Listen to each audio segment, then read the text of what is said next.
Okay, students, welcome back. Today I'm going to tell you about this chapter named as The Boy, the Dog, and the Spaceship.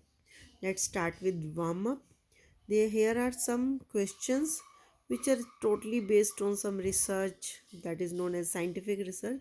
So, I want to give you the link in the description box. Please check from there and I move ahead.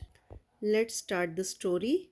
There was a boy and his dog running and rolling and chasing in a field. Now this is very simple sentence. You can understood it very easily.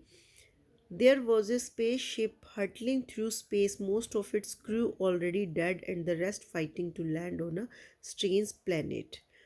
Means कि एक spaceship थी जो कि hurtling means falling with great speed and force, बहुत तेज़ी से वो गिरती है आसमान से।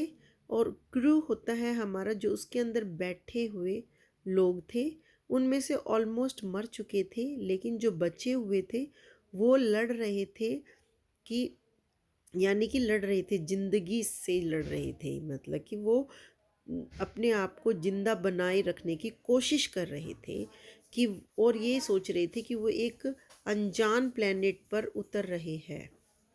The boy's name was Billy. अब उनमें से लड़के का नाम क्या था? Billy. He was 9 years. His dog was called Scamp. It was young to.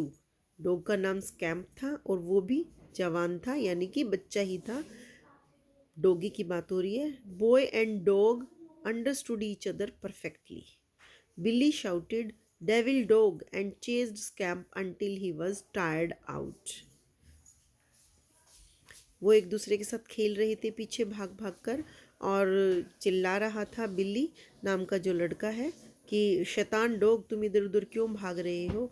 और वो तब तक पीछे भागता रहा जब तक कि वो बुरी तरह से थक नहीं गया। Then they sat down together side by side in the evening shadow. तब वो एक दूसरे के साथ में बैठ गए। शाम हो चुकी थी। When they had got their breath back.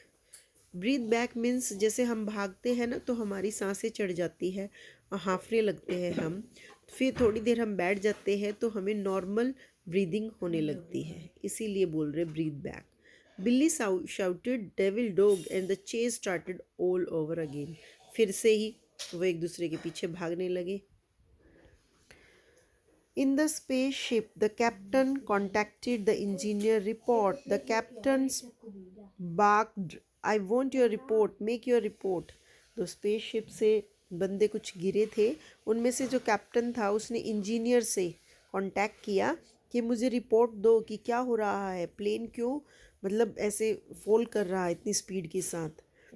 तो जो कैप्टन था, बार्क्ड का मतलब होता है स्पोक लाउडली, बहुत तेज चिल्लाया, मुझे रिपोर्ट चाहिए।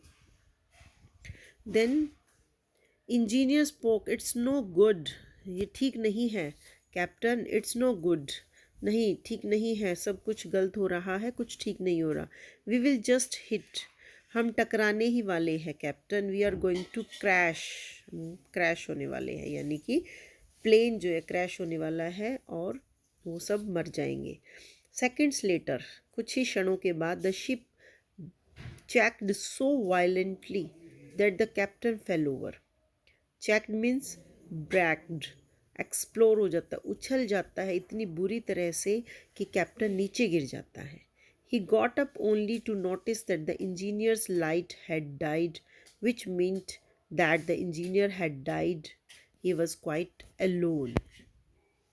Now, you can ask me, then what is the story of this boy Billy and his dog Scamp? Actually, they are playing at the earth in their field. Suddenly, they saw such type of plane which is going to crash, and one captain is almost in the condition of dead. So here our story goes. Then he got up only to notice that engineer's light had died. Means कि captain को लगा कि engineer की light भी अब बंद हो चुकी है, इसका मतलब कि इंजीनियर भी अब मर गया है। तो वो बिल्कुल अकेला हो गया है। मीन्स कि पहले तो कैप्टन और इंजीनियर ने आपस में बात भी की कि क्या हो रहा है, तो वो बचे हुए थे। लेकिन जब इंजीनियर के कमरे से भी रोशनी आनी बंद हो गई तो कैप्टन ने सोचा कि वो भी मर गया है। He switched off and begin to fit himself into the crash ball cocoon. यानी कि उसने स्विच ऑफ किया और begin to fit himself into the, switched off कहाँ से किया? अब आप ये पूछ सकते हो स्विच ऑफ कहाँ से किया। मीन्स कि अब कहीं से तो कुछ जला हुआ था, कुछ आग लगी हुई थी, कुछ दिक्कत थी, वहाँ से उसने अपने आप को जैसे तैसे बाहर निकाला और अपने आप को सेव करने के लिए उसने एक जो बॉल होती है ना कॉकून की, उसके अंदर प्लेन के अंदर होती होगी ऐसे, तो वो जब प्लेन क्रैश की सिचुएशन में था तो ऐसा कोई पैक था जिससे कि लाइफ सेवर जैसे हमारे पास जैकेट होती है ऐसे लाइफ सेवर उसके पास कुछ चीज़ थी, तो उसने उसको उठाना चाहा ताकि वो उसके अंदर फिट हो सके। He pressed a button and padded arms and folded him.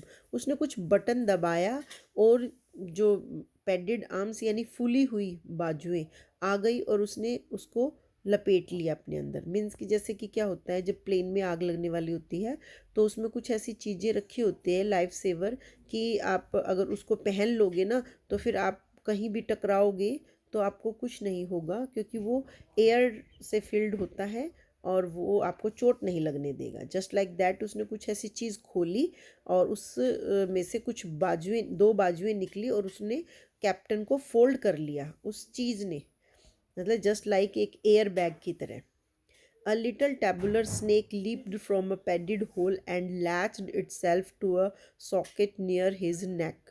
और एक छोटा सा क्या होता है, एक छोटा सा पट्टा होता गले का, जस्ट लाइक हमारा मफलर टाइप कुछ ऐसी चीज़ होती है, सॉफ्ट सा एक चीज़ निकली और उसने हेड के मतलब कि उसके चारों तरफ ना, गर्दन के चारों तरफ भी ऐसा कुछ सॉकेट सा उसे पहना दिया कैप्टन को, उसको सेव करने के लिए।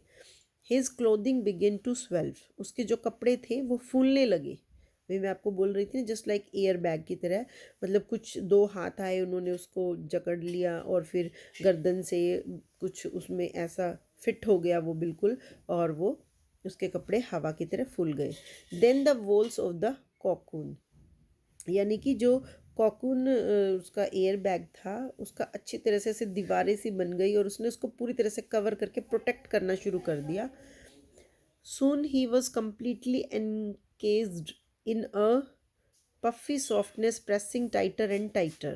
और जल्दी ही वो एक बॉक्स की तरह पूरा का पूरा कवर हो गया, जैसे कि ऐसे पफ की तरह सॉफ्ट सॉफ्ट बिल्कुल, और वो प्रेसिंग टाइटर एंड टाइटर, जैसे कि हम किसी चीज़ को अगर इतना दबाए, टाइटली दबाए, तब भी उस पर कोई इफेक्ट नहीं पड़े क्योंकि उसके अंदर एकदम इतना कुछ भरा हुआ है कि उसमें और प्रेस करने की गुंजाइश ही नहीं है। जस्ट लाइक दैट कि वो एकदम से पफी सा सॉफ्ट सा और टाइटर सा हो गया।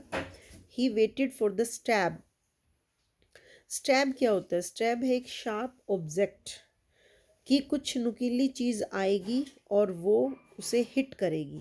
ही मतलब यहाँ पे ही कैप्टन ही, ऑफ कोर्स कैप्टन कुछ ऐसी नुकीली चीज़ की वेट कर रहा था जो आएगी, यानी कि जो उसने वो एयर टाइट बैग पहना था ना, उसमें से अब थोड़ी देर के बाद एक ऑब्जेक्ट आना था जो उसको हिट करेगा। यानी कि उसका जो ब्लड वेसल्स है ना, उसके जो वेन्स हैं, ब्लड में कुछ जाएगा ताकि उस वो बच सके। मतलब उस थिंग के अंदर कुछ ऐसी चीज़ें हैं जिससे कि वो थोड़ी थोड़ी देर में उसको पूरा का पूरा जिंदा रखने की कोशिश करती है। तो वो वेट कर रहा था, तो फिर फाइनली वो आ जाती है शार्प ऑब्जेक्ट उस एयर टाइट बैग से निकल कर, एरी बैग से। The needle darted into one of captain's veins. तो जो वो नीडल आती है ना शार्प ऑब्जेक्ट, वो एकदम से कैप्टन की वेन्स में मूव कर देता है एकदम तेजी से, मतलब घुस जाता है। A drug entered his blood stream. Drug एक तरह की मेडिसिन है यहाँ पर, वो उसके खून में चली जाती है। ऑलमोस्ट इमिडिएटली ही फेल्ट ड्रो ड्राउजी ड्राउजी या ड्राउजी एंड कंफर्टेबल। और जल्दी ही उसे बहुत ही कंफर्टेबल फील होता है और ड्राउजी होता है, रिलैक्स एक तरह से, मतलब हल्की हल्की सी नींद आना, जस्ट कंफर्टेबल इतना हो जाना जैसे नशे सा धुन में हो जाना, जिससे कि उसे आराम मिले. The same needle was connected to a whole junction of tiny tubes filled with his own blood and plasma. जो वही नीडल है ना, वो उसके पूरे बॉडी में जो छोटी छोटी ट्यूब्स होती है उससे जुड़ जाती है. मीन्स कि उसी की खुद की ब्लड वेन से और प्लाज्मा से, विद पेन किलर्स. क्योंकि देखो अब प्लेन क्रैश हो चुका था, तो बॉडी में कहीं ना कहीं पेन होगा, उसे भी चोटें आई होगी. तो उस जैकेट के अंदर जो नीडल था उसके अंदर पेन किलर्स भी थे, ताकि उसको कंफर्टेबल महसूस हो. तो पेन किलर्स ने अपना काम करना शुरू कर दिया था, and other life givers and life adjusters even with painless death. तक कि उन दवाइयों में कुछ इस तरह की दवाइयाँ थी जो निडल के अंदर थी और फिर उसके वेन्स के अंदर पहुंच गई थी, कि कैसे भी करके उसकी जान को बचाया जा सके और उसे कम से कम दर्द हो. In control center, the screens showed a green and blue planet with seas and clouds and land masses coming nearer all the time. I think ये काफ़ी बड़ी हो जाएगी, तो मैं यहीं पर एंड अप करती हूँ. Just continued in part 2.